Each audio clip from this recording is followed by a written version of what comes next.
Hey everyone, this is a discussion of our product, the temperature alarm and controller, TCAD-1, and I'll just take you through how it works. And basically the function is, here you have the controller which logs data all the time, and you can extract that with this through this USB port. Oops, there we go. So it logs data every 2 minutes. It'll take a reading, and it'll never stop no matter what because there's a battery backup. There's the battery pack. It lasts a few days, and even if the power fails, you'll get a power failure alarm, and it will continue to record. So it's attached to a this particular one has an optional float switch. So if the level in the tank goes low, then like that, then you'll get an alarm.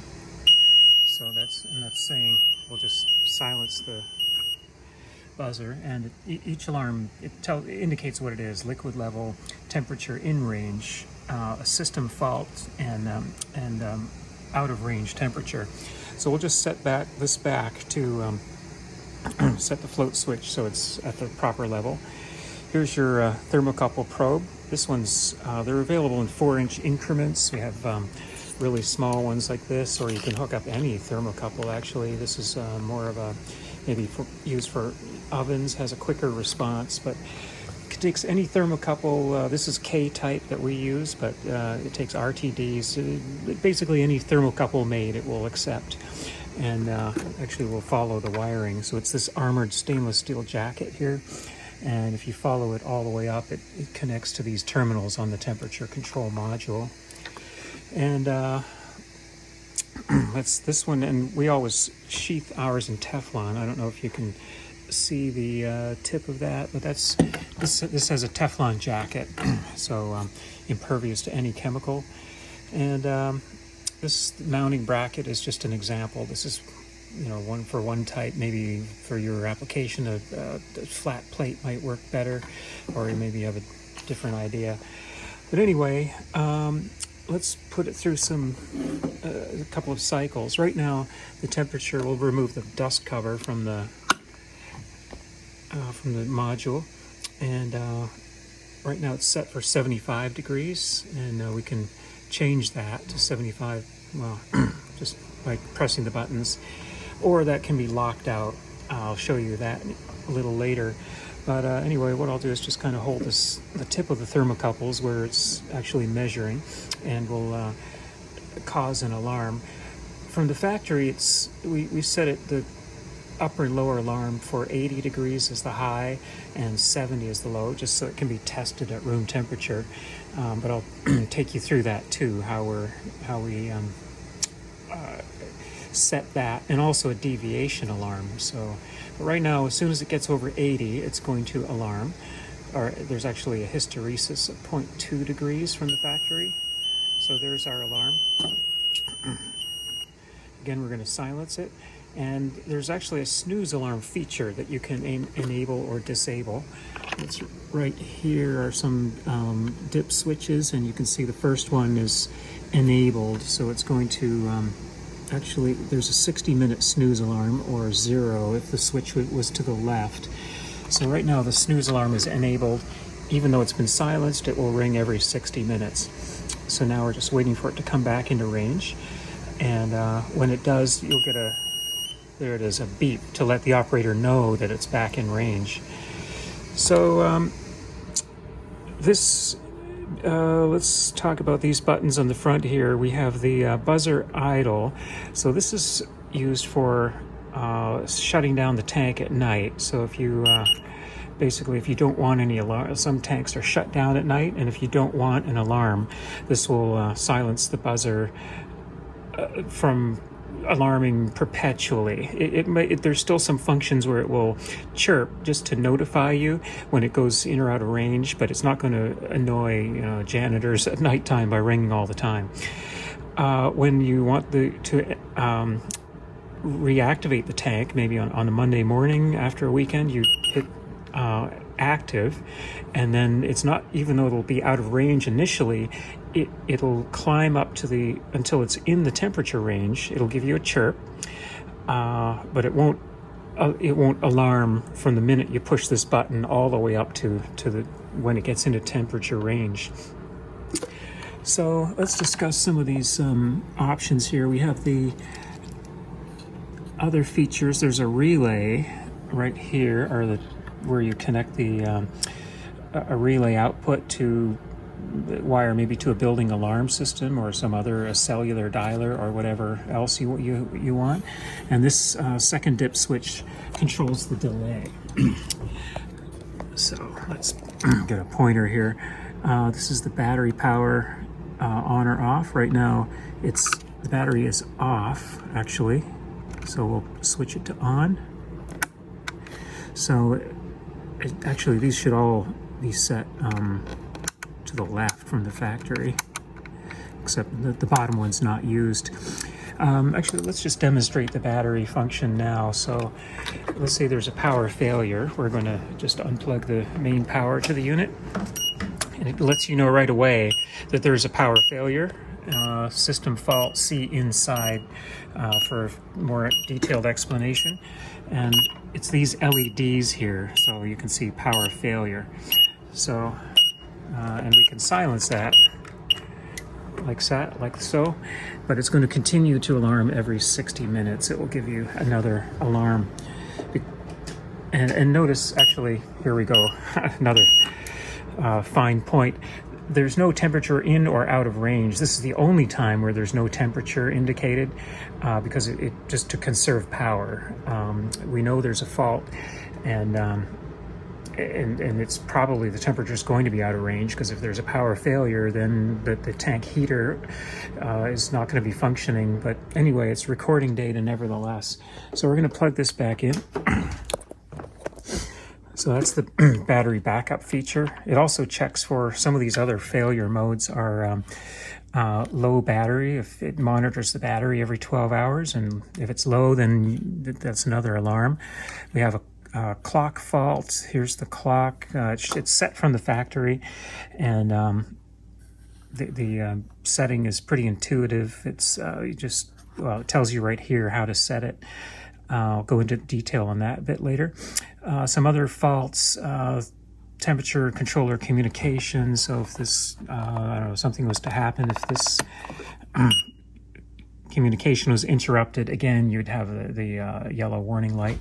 And this time, there's again no high or low, in range or out of range stack lights, because the controller doesn't know what the temperature is if there's no communication. So I lied before. There's two circumstances where the stack light, the green or red, don't illuminate. And then thermocouple fault, that's again, if the an alarm if there's a disconnection with the thermocouple. But this being an armored cable, that's going to be pretty unlikely. So let's demonstrate how it reads the USB. Actually, I have one here. This is a bad USB. We'll start with that one.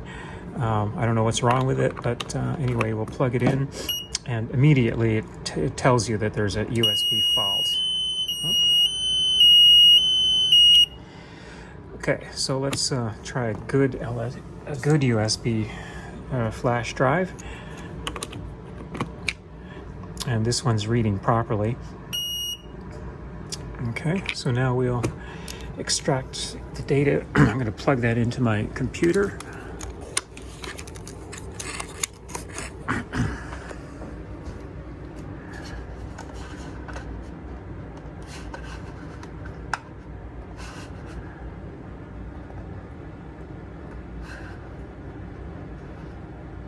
And it's this one here. And here's a CSV file of, this is not a very presentable format, but anyway, it's giving you the date, the time, let's see, the system on or off, whether it's idle. These buttons are on or off here. Then it's giving you if the sensor, the thermocouple's okay, the value, the set point, or the temperatures, let's see, the high set value, the low set value, and whether there's an alarm happening. That's the USB function. Let's go into some of the settings for the temperature control module, particularly the upper and lower set points. So you can, so to enter the programming mode, you have to hold this button here. And then you have to enter a passcode, which is 800. And now we're into a sub-menu. And there's a whole very complicated, there's an awful lot to it. But I'm going to just highlight the points that matter. And those are the first four. The high alarm, as I said, was 80. And we can change that right here, just like so. And then this button here steps from function to function. So now we'll go to the low alarm, and it's currently 65. So we'll raise that to how about, oops,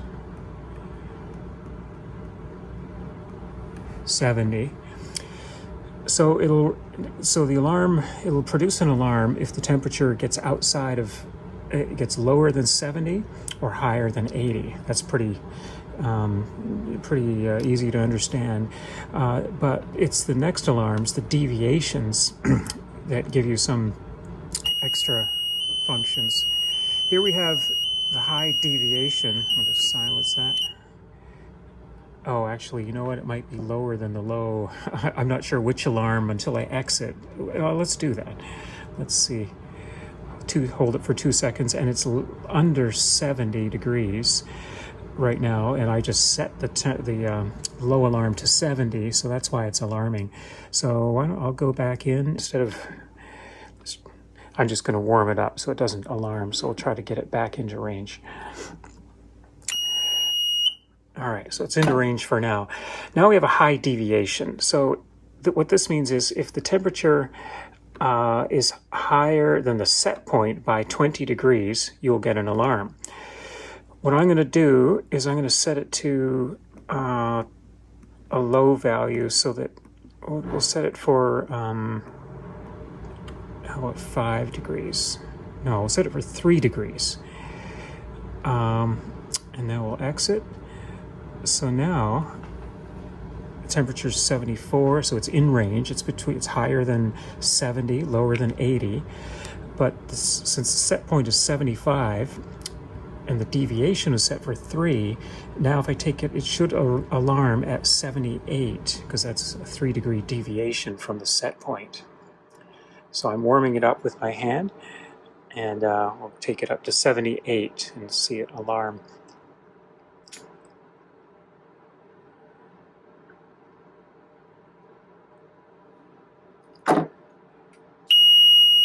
There it is. So the same thing is true for the low deviation.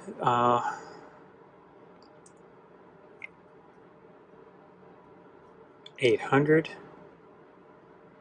There's another passcode too, 801, that takes you into some very sophisticated parameters like PID settings, and really everything's detailed in this manual if you're interested, but I would just leave it alone. So here we have the high alarm again, low alarm 70, a high deviation alarm. So that's probably not a, actually, you know what? Let's do this. Let's exit this. Oops. So now what I'm going to do is we're going to again take it over 78 so that we get the high deviation alarm.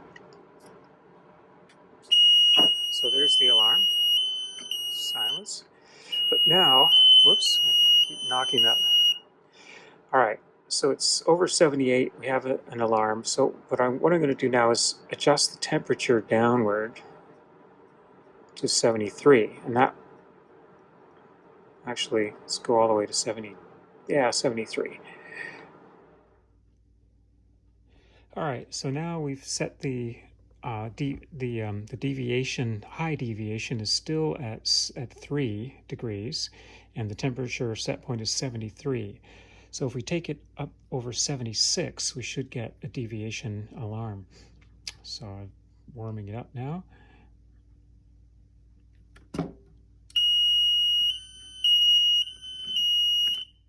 And there's the deviation alarm. And it will stay red until it comes back under 76. And that is a summary of the TCAD-1.